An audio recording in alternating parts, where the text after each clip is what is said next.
লবণ। আমার মাংস কষার যা সেন্ট বেরিয়েছে, গন্ধ পাচ্ছ? বেশ খুব সুন্দর এসছে।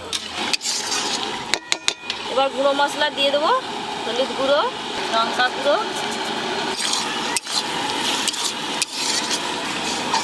হ্যালো, ও এসে গেছো? হ্যাঁ হ্যাপি নিউ ইয়ার। জোর সাইড উঠেছে খুব জোর। Happy new year. হ্যাঁ হ্যাপি নিউ ইয়ার। 2024। 2024। ও হ্যাঁ হ্যাঁ হ্যাঁ হ্যাঁ, আজ ইংরেজি মাসের 1 তারিখ। মশলা খুব ভালো করে কষানো হয়ে গেছে, এবার জল দিয়ে দেবো। জল, ভেজে রাখা গলদা চিংড়ি দিয়ে দেবো।